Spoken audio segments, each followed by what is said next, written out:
Hi everyone, my name's Anna, and for this presentation we will discuss and analyze the culture of the people of El Salvador.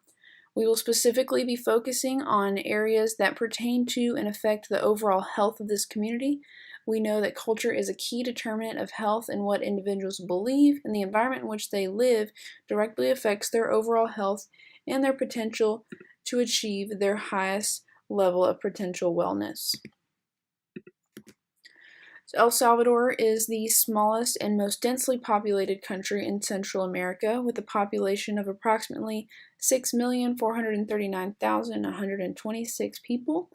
Most Salvadorans speak Spanish and identify as mestizos, which is mostly of Mediterranean descent, Afro-Salvadoran, and native indigenous. So most 88% of the population claims kind of a mixed ancestry and classifies themselves as mestizos.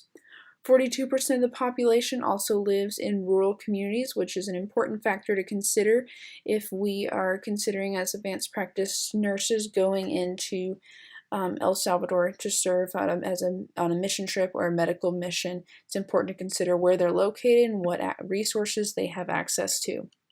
El Salvador is also run by a presidential republic, which we will discuss in a few slides later. Understanding how a culture eats is also important when considering the best way to serve them from a medical standpoint. Traditionally, Salvadorans consume a typical Central Latin American diet consisting of fresh fruits and vegetables, homemade tortillas, red beans, chicken meats, and coffee. Corn is also a very popular ingredient in many of their meals, and pupusa, which is pictured in the middle here, is a signature part of every dish. Unfortunately, as I continue to research and learn more about the cultural norms, studies are finding that there is a growing shift from these traditional foods towards more Americanized and highly processed foods. Many Salvadorans are trading in their traditional foods for cheaper, quicker, and less nutritious foods. This transition could potentially be tragic, given that diets consisting mostly of these processed foods are often associated with increases in chronic diseases such as hypertension and diabetes, that the people of El Salvador, one, do not have the healthcare resources to treat, and they also cannot afford these treatments for these diseases. The image on the far right actually shows a young woman in a local market. That image was pulled from an article that did discuss that the younger generation is beginning to see these dangers and are moving back towards their traditional roots. But this is a huge opportunity for educations and a huge need for the advanced practice nurse to come into these communities, both rural and urban, and say, hey, like, the American the processed foods are associated with America, and they often believe that it's better, and that is not always the case. And so it's just an opportunity to educate and say, hey, traditional natural foods are so much better for you than the cheaper processed foods. Unfortunately, again, these foods are cheaper. So just huge opportunity for education there. Historical and current events. So El Salvador became independent from Spain in 1821, and their civil war just recently ended in 1992. Unfortunately, violence still remains a major issue in El Salvador today. They currently have one of the highest homicide rates in the world, and even though they are ruled, like I said, by a presidential republic, gang violence still plays into a huge part of their daily lives. One article stated that the country has suffered at least 93,000 murders since 1993, over half of which can be attributed to gangs. With this persistent high level of violence, it affects every part of the Salvadoran culture and their overall health. The chart on the right shows that high levels of gang presence within the community significantly reduces the years of education that Salvadorans receive. This can be related to increased danger in going to school, or the fact that young boys are often recruited into gangs at an early age. This lack of education directly affects the health of Salvadorans because it restricts them from being able to get a job, not be involved in gang-related activity, and be able to just provide the basic needs for their family, like healthy food and just shelter.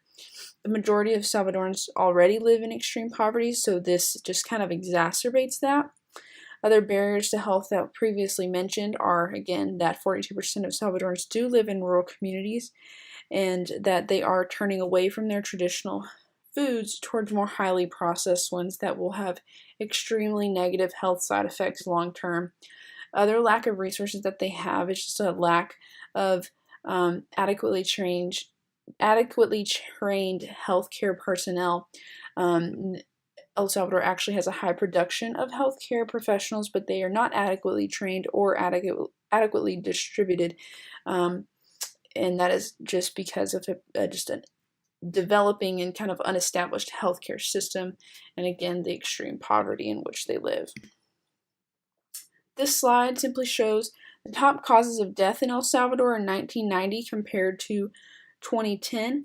Important points here are that the incidences of diarrheal diseases and preterm birth complications leading to death have significantly decreased, and this reflects the fact that El Salvador did achieve one of the goal targets under the Sustainable Development Goal 3, and that goal was that they would reduce under 5 mortality to at least as low as 25 per 1,000 live births.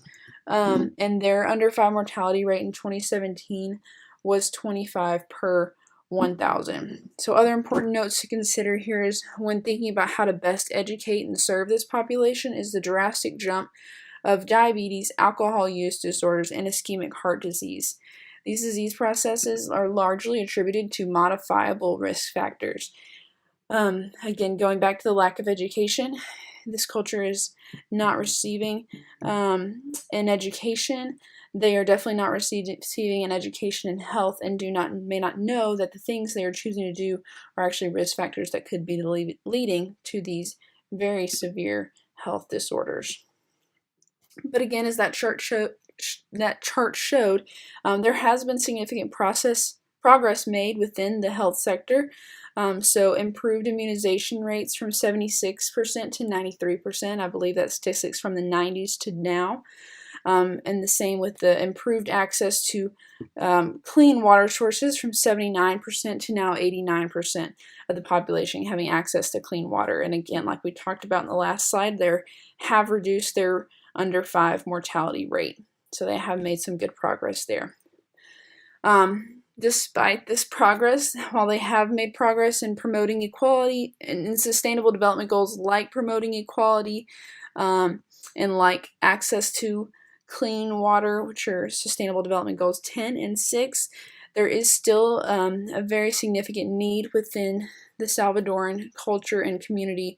Specifically, they need work in improving their education, which falls under Sustainable Development Goal number 4, improving their economic opportunity, which falls under Development Goal number 8, and increasing peace, justice, and strong institutions across their nation, which is Development Goal number 16. Some key goal targets in Development Goal 16 specifically are reducing all forms of violence and related deaths rates everywhere, and substantially reducing corruption and bribery in all their forms. Those are just a couple, and even with those two, we can see that El Salvador is very far off from this. So you may be thinking, what in the world does an advanced practice nurse do about gang violence? We cannot go in and necessarily remove gangs, but what we can do, we can educate, we can care, we can partner with local organizations who are caring for the people who are being affected by the violence. So these categories, there are a variety of things that we can do. We can educate on healthy lifestyle choices. Mental health and emotional healing are going to be very important with this culture because they have probably either dealt with violence or know someone who has been affected by gang violence. And so teaching them ways, one, caring for them, and two, teaching them ways how to care for themselves and how to care for others in their family, their loved ones who may be dealing with this. Compassion is a local ministry that I'm familiar with that does provide a safe place for children to come after school and just works on developing them that way, developing them through just sharing the gospel with them and also just giving them a meal and equipping them in other ways, just giving them a safe place to come. And then healthcare professional training, so that's going to be educating the people there that, again, they are the healthcare professionals, but they do not have the adequate training for whatever reason that may be. And so we have the opportunity to come there, educate them, empower them to care for themselves. This next video is a partnership of Mayo Clinic, and so it just shows what it would look like to go and serve in El Salvador and what that partnership of medical professional and local organization looks like.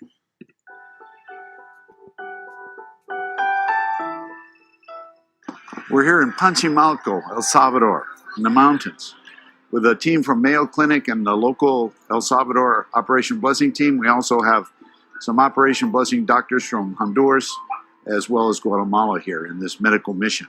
This is a remote mountain village. A lot of these folks never get to see a doctor, or when they need a doctor, it's a very difficult task to find one. So we brought our team here today. We have 8 doctors from Mayo Clinic, 12 students from the Mayo Clinic Med School. This is part of a joint effort with the Mayo Clinic that we started almost 2 years ago after Hurricane Katrina in New Orleans. That's where our relationship began, and now we've spread it to Latin America. This is the first country we're working in together, and we hope to spread our partnership to help the people of both Honduras, El Salvador, and Guatemala. We've enjoyed most about this campaign here in El Salvador has been the opportunity to provide medical services to people who have great need and don't have access to services on an ongoing basis. But even more importantly, we've been able to provide some education and take opportunity to educate some of the people we see on how they can prevent some of the diseases that we encounter here. Está muy bonito porque nos dan la ventaja de que podemos traer a los niños también acá y nos ayudan a las personas mayores también, y la medicina es muy buena. Así es que nosotros estamos muy felices porque nos han visitado acá en este lugar, que es muy lejos, ¿verdad? Pero también está muy cerca también de cada uno de nosotros. Y bendiciones para ustedes también. Yesterday, in the middle of the afternoon, we had patients lined up everywhere. I was being called by residents and by medical students to look at things, and it was hot and it was sweaty, and I couldn't stop smiling because I just felt like I was doing God's work and doing what was needed to be done here in El Salvador. It's been amazing to come down and work with the Operation Blessing team, who have been wonderful in showing us around the country and amazing hosts. And it's also been great to work with the local people, the local doctors, as well as the patients. I plan on coming back to El Salvador to do this very same thing at least once a year for the rest of the time I'm able to do that. Hopefully the next 20 years. If I'm able to come twice a year, dos por año, I'll try to come twice a year if I can.